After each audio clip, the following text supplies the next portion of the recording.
Right now, as I type this, millions of Americans are doing what they believe is rational.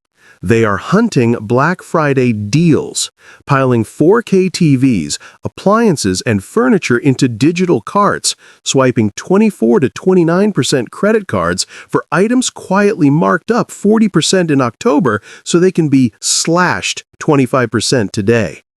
They think they are arbitraging the system. They are not. They are originating the tranches of the next consumer debt CDO, unsecured revolving credit, 90-day same-as-cash time bombs, BNPL securitizations quietly rated AAA because the music is still playing. This is not retail therapy. This is the terminal phase of the post-2008 consumer leverage cycle. Household debt to income at 2007 levels. Delinquency tick-up already visible in the credit card ABS data if you strip out the seasonal adjustment tricks. The Fed's soft landing narrative is the lullaby. The balance sheets don't lie. 2026 will not be a recession. It will be a margin call on the American consumer. And the inventory of unsold container ships and the 9-month retail inventory to sales ratio are the receipts. They feel clever today. They are loading the revolver one swipe at a time. I am short. Completely, absolutely short. Let me paint the exact picture of what's unfolding across America on November 29, 2025 while you're reading this.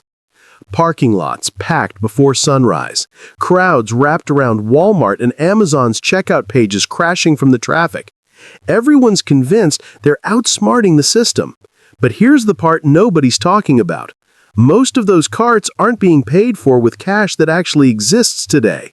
They're being paid for with plastic that's already glowing red hot near its limit, or with those slick buy now, pay later buttons that feel painless because the bill doesn't hit all at once. The Federal Reserve already put the number on the table. U.S. credit card balances crossed $1.14 trillion back in 2024. That's not a guess. That's the final tally. By the time we ring in 2026, we're barreling toward $1.2 trillion and climbing. Black Friday isn't just another shopping holiday this year. It's the accelerant being poured on a fire that's already raging. Here's what that mountain of debt actually translates into the real world. The typical U.S. household is now walking around with over $6,500 in revolving credit card balances, separate from the house, separate from student loans, just the cards. And those balances are being charged an average of 22% interest. That's not a penalty rate for deadbeats. That's the everyday rate millions are paying right now. Every month you carry a balance, the hole gets deeper, even when you're being responsible and sending in the minimum payment. Now throw Black Friday into the mix. Retail data shows the average family will tack on another $400 to $600 in new charges this weekend alone. For a household already staring at $6,500 of old debt, slapping another $500 on the card feels harmless. But run the actual math. That extra $500, if you only cover the minimums, will end up costing you north of $1,100 by the time it's finally gone, assuming nothing else breaks in your life for the next several years. The explosion isn't on its way. The bomb is built, wired, and sitting on the table. Black Friday 2025 is simply the fingers sliding toward the button. You're probably thinking, hold on, people have been whipping out credit cards for Christmas forever. What makes this year the tipping point? Fair question. Here's what's quietly different this time and why the ground is already cracking under our feet. Start with the red flags flying at levels most folks haven't seen in over a decade.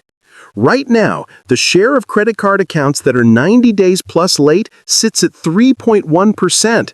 That's the worst reading since 2011 when the country was still crawling out of the last meltdown. We're matching post-crisis distress levels while the economy is supposedly strong. That alone should stop you cold. But it doesn't end there. Personal loan defaults have jumped 15% in the past 12 months. Car loan delinquencies just hit a 7-year peak. The New York Fed's own numbers show serious auto loan late payments racing to heights we haven't touched since 2018, and the climb is getting steeper, not slower. These aren't stories about reckless spenders who deserve what's coming. These are ordinary households hitting the wall. And the scariest part? Credit card payments are almost never the first bill people skip. They'll miss rent or the house note before they miss the card, because losing the roof over your head hurts faster. They'll fall behind on the car before the card, because they still need to get to work. When credit card delinquencies suddenly spike to Great Recession territory, what it really means is that millions of families have already run out of every other lifeline. They're underwater on everything else, and now the plastic is finally drowning too. Yet these exact same households, the ones already gasping for air, are the ones lining up at 4 a.m. or hammering buy now buttons all weekend long, piling fresh debt on top of balances they can't service today. That's not shopping. That's the last inhale before the water closes over their heads.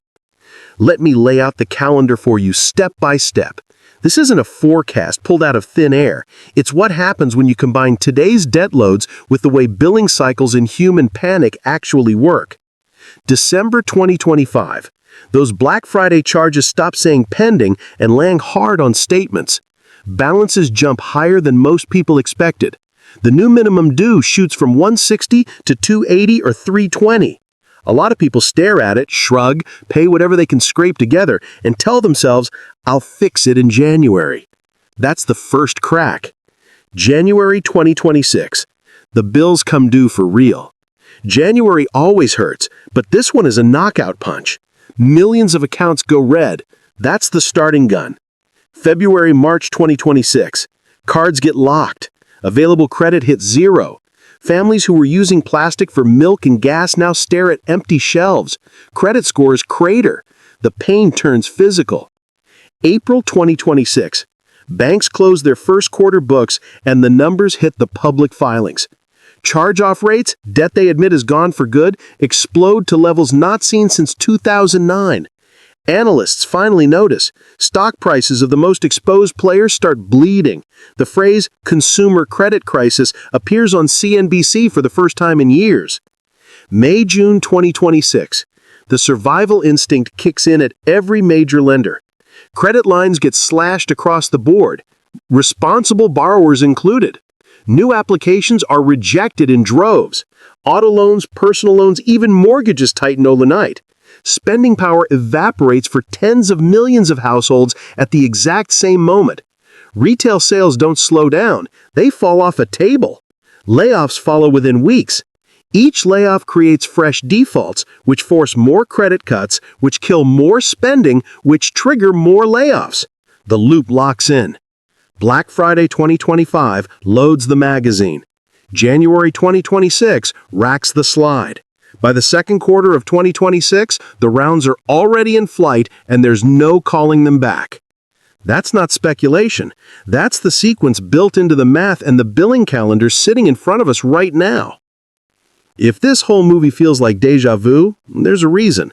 We have watched this exact horror film before, only the title changed. In 2007, the poison was subprime mortgages. Lenders handed out seven-figure home loans to people with no income, no job, and no hope of paying once the teaser rate vanished. The entire system bet that house prices would climb forever, so default risk didn't matter. We know the ending.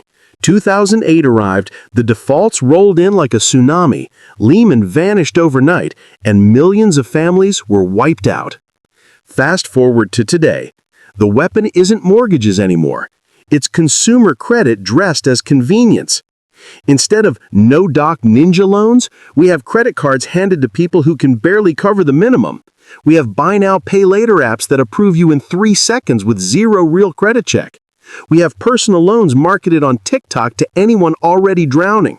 Same predatory playbook, new wrapper, younger victims who swear this time is different.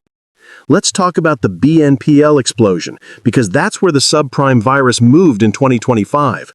Affirm, Afterpay, Klarna, and the rest, they've racked up over $300 billion in loans while doing less underwriting than a payday lender on a Friday night.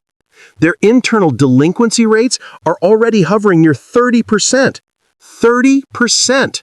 That's not a red flag, that's a fire alarm. Yet they're still advertised as the smart, interest-free way to shop. It's subprime lending wearing a friendly filter.